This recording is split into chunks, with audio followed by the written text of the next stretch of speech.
Hi guys, welcome to Smart Commerce classes. My name is Anshul Mittal, and in this video we will be covering the exam kit solution of chapter number 9 of ACCA F3, and the name of the chapter is Intangible Assets. So let's start. So intangible assets में which of the following statement is correct?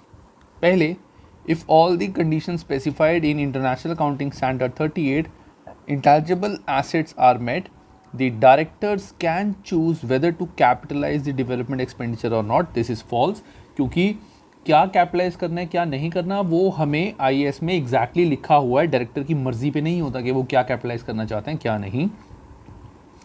Amortization of capitalized development expenditure will appear as an item of entity statement of changes in equity. नहीं, ये तो statement of profit and loss में आता है. Capitalized development costs are shown in the statement of financial position as non-current asset. Yes, जो भी हमारे development cost हम capitalize करते हैं वो non-current asset होता है हमारा. उसके बाद next point, capitalise development expenditure must be amortized over a period not exceeding 5 years. ऐसा कुछ नहीं है, जो उसकी लाइफ होती है उसके अकॉर्डिंग होता है. So answer is C. 142, complete the following statement by selecting the appropriate wording from the choice available when accounting for intangible assets using revaluation model. Movement in the carrying amount are, अगर हमारी value बड़ी है, एक तो other comprehensive income में आता है, this is right. And other components of equity, equity में हम लिखते हैं ना रीवैल्यूएशन सरप्लस, तो इक्विटी में आता है रीवैल्यूएशन सरप्लस और अदर कॉम्प्रिहेंसिव इनकम में आता है. So answer is A. ये प्रॉफिट एंड लॉस का पार्ट नहीं होता, this is other comprehensive income. 43, which is the correct accounting treatment of an intangible asset with an indefinite useful life. अब इसका solution शायद हो सकता है तुम्हारे को F3 में ना हो, बट F7 में इसका काफ़ी अच्छा दिया हुआ है, बट मैं तुम्हें बता रहा हूँ. अगर हमारा कोई इंटेंजिबल एसेट है जिसकी कोई इनडेफिनेट लाइफ है, कि कितनी लाइफ है हमें ये नहीं पता, तो ऑब्वियसली हम एमोर्टाइजेशन पर ईयर निकाल ही नहीं सकते. कैसे निकालेंगे, हमें पता ही नहीं कि कितने साल वो चलेगा. तो यहाँ पे क्या होता है, हम एवरी ईयर उसकी इम्पेयरमेंट रिव्यू करते हैं. एवरी ईयर हम उसका इम्पेयरमेंट रिव्यू करते हैं. इम्पेयरमेंट रिव्यू करने का मतलब है हम ये देखते हैं कि क्या हमारे एसेट की वैल्यू अगले साल इस चीज़ की वैल्यू कितनी कम है कितनी ज़्यादा. जैसे फॉर एग्जांपल हमने पेटेंट कराया और पेटेंट की हमें एग्जैक्ट वैल्यू पता ही नहीं, हमें ये नहीं पता कि पेटेंट कितने साल चलेगा, लाइफ लॉन्ग पेटेंट है. अब पेटेंट को हम हर साल रिव्यू करेंगे कि अगर आज की डेट में पेटेंट हमें बनाना है तो आज की डेट में पेटेंट में कितना खर्चा आता है, जस्ट लाइक दैट. सो इसीलिए एवरी ईयर जो भी इम्पेयरमेंट रिव्यू होगा हमें वो कराना पड़ेगा to see every year end में एसेट की कितनी वैल्यू है. So it is recognised as cost as long term entity intangible asset. इसको हम कॉस्ट पे हमेशा नहीं लिख सकते. रीज़न क्या है, क्योंकि जो भी हम एसेट परचेज करते हैं उस पर डिप्रिसिएशन लगती है, एक्सेप्ट अगर हमारी लैंड है, क्योंकि लैंड की वैल्यू नॉर्मली कम नहीं होती, लैंड की उतनी रहती है वैल्यू. तो लैंड छोड़ के बाकी सारे एसेट्स की वैल्यू नॉर्मली कम होती है. तो पेटेंट की भी वैल्यू थोड़ी बहुत तो कम होगी ही ना. 10 साल बाद हो सकता है, ऐसे बहुत सारे पेटेंट्स मार्केट में आ गए, हमारे पेटेंट की इतनी वैल्यू रही नहीं मार्केट में. तो इसीलिए हर साल हमें रिव्यू करना पड़ेगा और हम कॉस्ट पे नहीं दिखा सकते अपना पेटेंट हमेशा. So it is recognised at cost and is subject to annual impairment review. Yes, cost पे दिखा के हम हर साल उसका इम्पेयरमेंट रिव्यू करेंगे. ठीक है. 144, identify whether the following item should be capitalized and intangible asset from the following list. कौन सी कैपिटलाइज होगी कौन सी नहीं. Employment cost of staff conducting research. Research हमारा कभी भी कैपिटलाइज नहीं होता, वो प्रॉफिट एंड लॉस में जाता है. So not capitalize. कैपिटलाइज का मतलब है बैलेंस शीट में एसेट बनाना, और नॉट कैपिटलाइज मतलब प्रॉफिट एंड लॉस में एक्सपेंस दिखाना. Cost of construction of a working model of a new product. Working product model हमने बनाया है, दैट मीन्स कुछ एसेट बनाया है, development, so that will be capitalise. Materials and consumable cost associated with conducting scientific experiments. अभी research कर रहे हैं, रिसर्च के लिए जो भी खर्चा है वो कैपिटलाइज नहीं होता. Licence purchase to permit production and sale of product for 10 years हमने सेल करने के लिए यानी डेवलपमेंट कॉस्ट के लिए हमने लाइसेंस परचेज किया है, सो that will be a asset, that means इसको हम कैपिटलाइज करेंगे। 145, complete the following statement by selecting the appropriate wording from choice available when accounting for intangible asset using cost model. Annual impairment changes are, पहली बात जो भी annual impairment changes होते हैं वो मैंने बताया था, वो सीधा सीधा हमारे impairment changes profit and loss में जाते हैं। ये मोस्टली पार्ट हमारा F7 में है, मैं अभी भी बता रहा हूँ, F3 में इतना डिटेल में नहीं है ये। तो जब भी हमारे एसेट को हम एनुअल इम्पेयर करते हैं तो इम्पेयरमेंट हमारी सीधा सीधा F7 में जाती है, और अगर हम रीवैल्यू करते हैं तो अदर कॉम्प्रिहेंसिव इनकम और इक्विटी में जाता है। तो यहाँ पे हम रीवैल्यू नहीं कर रहे, हम हर साल इम्पेयर रिव्यू कर रहे हैं और इम्पेयरमेंट चार्जेस हमारे डायरेक्टली प्रॉफिट एंड लॉस में जाते हैं। सो अदर कॉम्प्रिहेंसिव नहीं, accounting for statement in profit and loss only yes, comprehensive equity नहीं। सो याद रखना गाइस, अगर हम रीवैल्यूएशन मॉडल यूज़ करते हैं तो other comprehensive income OCI and statement of equity, और अगर हम इम्पेयरमेंट करते हैं तो सीधा सीधा वो जाता है हमारा प्रॉफिट एंड लॉस में एक ही जगह। Next 146, classify each of the following as research और डेवलपमेंट। अब हमें बाइफिकेट करना है कौन सा रिसर्च है कौन सा development. Let's see, market research cost, ये तो रिसर्च ही है directly. Patented product design cost मतलब development, design development. Product advertising, product advertising is not development, मैं प्रोडक्ट नहीं बना रहा हूँ, मैं रिसर्च कर रहा हूँ, देख रहा हूँ कि प्रोडक्ट की एडवर्टाइज करके प्रोडक्ट कितना चलेगा, so that is research expenditure. Employ training cost, that is also research expenditure, this is not for development. अगर मैं एम्प्लॉय को ट्रेनिंग दे रहा हूँ, वो मैं रिसर्च कर रहा हूँ कि उनको ट्रेन करने के बाद देखते हैं कैसा रिजल्ट आता है। 147, which of the following statement best defines intangible asset? So intangible asset is an asset with no physical substance, ये तो सही है। Intangible asset is always generally generated internally, नहीं, this is wrong। पेटेंट हम purchase करते हैं, हम copyright purchase करते हैं, खुद थोड़ी बनाते हैं, खुद तो सिर्फ गुडविल बनती है। Intangible asset is an asset which can not be sold, this is also wrong, हम पेटेंट सेल कर सकते हैं अपना। Intangible asset is a purchased asset which has no physical substance, this is also wrong, क्योंकि it is not always purchase.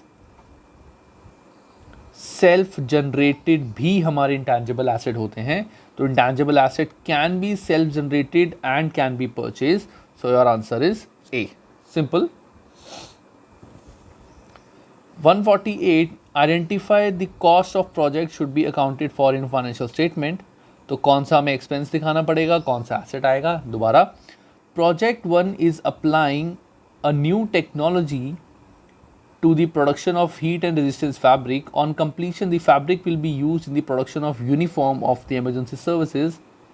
Geranium has sufficient resources and intention to complete the project. That means complete होना है, project बनना है, तो जो भी हम technology लगा रहे हैं that is for the development, और development का खर्चा हमारा कैपिटलाइज होता है। Next, project 2 is testing whether the particular substance can be used as an appetite suppressant. If this in the case, it is expected to be sold worldwide to the chemist. मतलब हम research कर रहे हैं कि क्या, test कर रहे हैं कि क्या वो चीज़ यूज़ हो जाएगी, अगर हो जाएगी तो डेवलप करेंगे, तो भी तो रिसर्च है, तो ये एक्सपेंस में जाएगा। Project 3 is developing a material for use in kitchens which is self-cleaning and germ resistance. A competitor is currently developing a similar material and for this reason Geranium is unsure whether its project will be completed. मतलब अब यहाँ पे क्या है, हालांकि this is the development cost, वो develop करना शुरू कर रहा है product, but the point is he is not sure कि मेरा प्रोडक्ट कंप्लीट होगा कि नहीं, क्योंकि सेम चीज़ कॉम्पिटिटर भी बना रहा है, और अगर कॉम्पिटिटर अच्छी और सस्ती बना देगा तो इसके प्रोडक्ट की वैल्यू नहीं रहेगी। That means we are not sure कि ये प्रोजेक्ट चलेगा नहीं चलेगा, तो that's why this will be written off as an expense. अगर ये प्रोजेक्ट चलता, जैसे यहाँ पे था इंटेंशन टू कंप्लीट है, तो हमारा कैपिटलाइज होगा। यहाँ इंटेंशन टू कंप्लीट ही नहीं है, क्योंकि उसको पता ही नहीं होगा, so that will be treated as an expense. कितने क्वेश्चन आएंगे इसके? 153. ओके चलो अब आता है 149. 149 is what amount should be expensed to statement of profit and loss and other comprehensive income of Merlot in respect of these projects. हमें देखना है प्रॉफिट एंड लॉस में एक्सपेंस कौन सा आएगा. तो देखते हैं. Project A is to investigate the properties of chemical compound. तो this is project A investigation, that means research. तो यहाँ पे 34,000 पूरा हमारा प्रॉफिट एंड लॉस में आएगा. Project be a project to develop new process which will save production time in manufacture of widgets. The project commenced on 1st January 2015 and met the capitalization criteria on 1st August 2015. The cost incurred during 2015 was 78870 to 31st August and this from September. मतलब capitalisation criteria उसका इस date को met हुआ, तो इस date से पहले जो भी खर्चा हुआ है वो सारा हमारा प्रॉफिट एंड लॉस में जाएगा. जिस दिन कैपिटलाइजेशन क्राइटेरिया मेंटेन हुआ, मेट हुआ, उसके बाद हमारा सारा कैपिटलाइज होगा. तो दैट मीन्स 78870 ये हमारा कैपिटलाइज हो जाएगा, प्रॉफिट एंड लॉस में आ जाएगा. और ये जो हमारा खर्चा है, हमें ये तो पता नहीं प्रोजेक्ट की लाइफ कितनी है, कुछ है, तो इस पे हम अमोर्टाइजेशन कैलकुलेट नहीं कर सकते क्योंकि हमें कुछ नहीं पता इस प्रोजेक्ट की क्या लाइफ है. Project C a development project which was completed on 30th June, हो चुका था complete. Development cost incurred up to 31st December 2014 were this with a further 19800 incurred between January and this. इस project को यहाँ पे complete हुआ था, इस पे ये डेवलपमेंट कॉस्ट आई थी. Production and sales of the new product commenced on 1st September and are expected to last for 36 months. मतलब इसकी जो लाइफ है दैट इज 36 months. सो पहली बात तो हमारा डेवलपमेंट का खर्चा आया ये, और फर्दर 19800, तो 19800, तो टोटल डेवलपमेंट कॉस्ट जो हमारी कैपिटलाइज होगी 309800, ये मेरी टोटल कैपिटलाइजेशन कॉस्ट है. अब एक चीज़ देखते हैं, हमारी बुक्स क्लोज हो रही है 31st December 2015 को. 31st December 2015 को production and sales of new product commenced on 1st September. 1st September से हमारी सेल स्टार्ट हुई है. 1st September से हमारी सेल स्टार्ट हुई है, ठीक है, और expected to last at least 36 months. तो 36 months ये लास्ट करेगा. दैट मीन्स 309800, 36 months यानी 3 years. तो 309800 divide by 3, that means per year जो हमारी वैल्यू आ रही है इट इज़ 103267. 103267 ये आ रही है मेरी डेप्रिसिएशन पर ईयर. मेरा प्रोजेक्ट स्टार्ट हुआ है, प्रोडक्ट कमेंस में स्टार्ट हुई है 1st September से. सो सितंबर, अक्टूबर, नवंबर, दिसंबर 4 months की डेप्रिसिएशन लगेगी. तो 103267 into 4 divide by 12, that means 34422.3. तो 34422 ये मेरी आ जाएगी एमोर्टाइजेशन कॉस्ट. अब तुम सोच रहे होगे कि सर यहाँ पे आपने सारी की सारी कॉस्ट जो कैपिटलाइजेशन कमेंसमेंट से पहले थी वो सारी की सारी आपने प्रॉफिट एंड लॉस में दिखाई है, जबकि यहाँ बाद में दिखाई है. अब यहाँ पे हमारी जो डेवलपमेंट कॉस्ट है, हमें ये नहीं लिखा हुआ कि कैपिटलाइजेशन क्राइटेरिया कब मेट हुआ है. तो यहाँ पे नहीं लिखा हुआ तो हम ये मानेंगे कि सारी की सारी डेवलपमेंट कॉस्ट है, और डेवलपमेंट कॉस्ट सारी की सारी हमेशा कैपिटलाइज होती है because this is not a research का खर्चा. तो ये सारा कैपिटलाइज होगा. डेप्रिसिएशन पर ईयर इतनी लगेगी. कमेंसमेंट से लेके ईयर एंड तक 4 months होते हैं, तो 4 months की डेप्रिसिएशन. तो टोटल जो प्रॉफिट एंड लॉस में जाएगा 34,000 plus 78870 plus 34422, this is 147292. 147292 this will be my answer. ठीक है, बहुत ही सिंपल था, बिल्कुल मुश्किल नहीं है, थोड़ा सा लॉजिक लगा रहे हैं बस, और कुछ खास नहीं है. The following information relates to accounting year 30th April 2016 of Arnold Company. Brand का carrying amount as on 1st May is 44880. Arnold Company amortized brand on straight line basis. It has estimate useful life of 8 years from the date of purchase with no residual value at the year end. At the end of previous accounting period, there was accumulated depreciation of this related to the brand. What should be the amortization charge for the year end 30th April 2016 along with the balance of accumulated amortization this? देखो आज की date में carrying amount उसका कितना है 44880, इतना उसका carrying amount है, और आज की डेट तक टोटल डेप्रिसिएशन लगी है 20400, ठीक है। दैट मीन्स टोटल जो उसकी वैल्यू होगी, टोटल कॉस्ट विल बी आज का कैरिंग अमाउंट 44880 प्लस जो उस पर आज तक डेप्रिसिएशन लगी है 20400, that means 44880 plus 20400, that means 65280, ये मेरी होगी इस ब्रांड की कॉस्ट।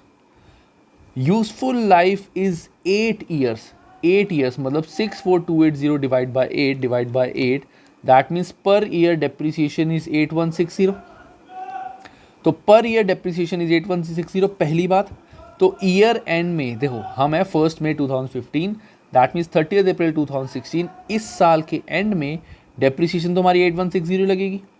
और एमोर्टाइजेशन जो अक्यूमुलेटेड डेप्रिसिएशन है पहले थी 20400 प्लस इसमें 8160 डेप्रिसिएशन और ऐड हो जाएगी कि पहले आज तक कितनी डेप्रिसिएशन लगी है, इस साल की 8160 और है। सो 8160 plus 20400, that means 28560 amortisation, accumulated amortisation की टोटल वैल्यू आ जाएगी इतनी। जो भी डेप्रिसिएशन लगती है वो हम उसमें अक्यूमुलेटेड डेप्रिसिएशन में ऐड करते हैं। तो ये एक तरह से डेप्रिसिएशन थी, amortisation depreciation one and the same thing. आज तक इतनी डेप्रिसिएशन लगी थी, इसमें मैंने ये वैल्यू और ऐड कर दी। तो 28560 और 8160, so answer is C. 151, Campbell company purchased the license at a cost of 3.6 million to sell its product for 5 years term commencing this, after which the license will expire and cannot be renewed. It's the Campbell policy to write off the cost of license over 5 years in term commencing from the date of purchase. What was amortization charge of this? Simple depreciation वाला question है। ये है उसकी cost और life है 5 years, so into 5, divide by 5, that means per year depreciation आ जाएगी। तो $7,20,000 इज पर ईयर डेप्रिसिएशन।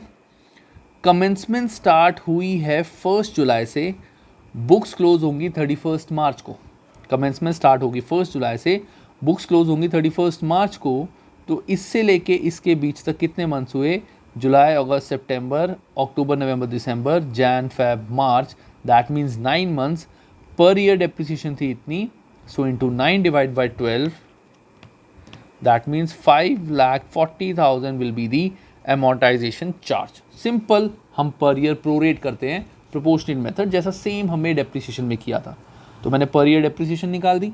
जब से कमेंसमेंट स्टार्ट हुई है तब से लेके ईयर एंड तक कितने मंथ्स हुए, डिवाइड बाय 12। जल्दी से गाइस 2 क्वेश्चन रह गए हैं, इसको कंप्लीट करते हैं।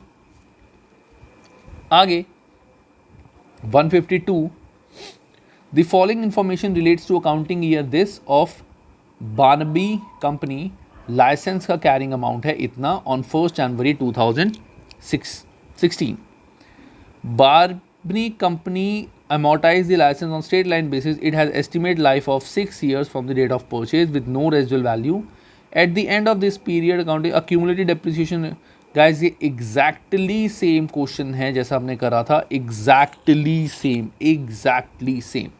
तो जल्दी से करते हैं। टोटल कॉस्ट, हमारी कॉस्ट ऑफ एसेट क्या आएगी? इतनी वैल्यू उसकी रह गई थी because this is carrying amount, plus 12500, that means 30,000 की हमारी कॉस्ट होगी। Life is 6 year divide by 6, that means 5,000 per year is depreciation. तो 5,000 पर ईयर डेप्रिसिएशन, तो पूरे साल की डेप्रिसिएशन कितनी लगेगी? 5,000।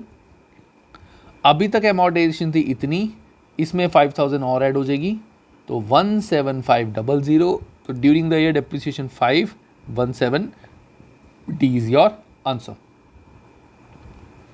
Last 153, जल्दी से। Identify which 3 of the following statement are true in relation to International Accounting Standard 38 of intangible asset. Research cost should be expense to statement of profit and loss account. This is true. All type of goodwill can be capitalized. This is false. हम सारी type of goodwill को capitalize नहीं कर सकते. Capitalized, क्योंकि अगर हमारी market value है goodwill की, market goodwill जो market value है, एक होती है हमारी goodwill purchase, एक होती है market value. जो आज की डेट में हमारी कंपनी की मार्केट वैल्यू है, तो कंपनी की मार्केट वैल्यू को हम कभी भी एसेट में नहीं दिखाते, because this is self generating asset, और सेल्फ जनरेटेड गुडविल कभी भी हमारी बुक्स में नहीं आती. Capitalise development cost that no longer meet the criteria specified by this must be written off to statement of profit and loss. Yes, जो criteria नहीं meet करते वो प्रॉफिट एंड लॉस में जाएंगे. Capitalise development cost are amortise from the date of asset is available to use और cell. This is right, कि जिस दिन हमारा कोई भी एसेट अवेलेबल टू यूज़ और अवेलेबल टू सेल हो गया, उस दिन से उसकी हम डेप्रिसिएशन कैलकुलेट करते हैं. Research cost are written off can be recapitalise. नहीं, एक बार कोई रिसर्च कॉस्ट हमने रिटर्न ऑफ कर दी, प्रॉफिट एंड लॉस में एक्सपेंस दिखा दिया, दैट मीन्स उस कॉस्ट का हमने ट्रीटमेंट कर दिया, उसको हम कैपिटलाइज नहीं कर सकते. Only purchase intangible assets can be capitalise. This is also false. ज़रूरी नहीं है purchase intangible assets can be capitalise.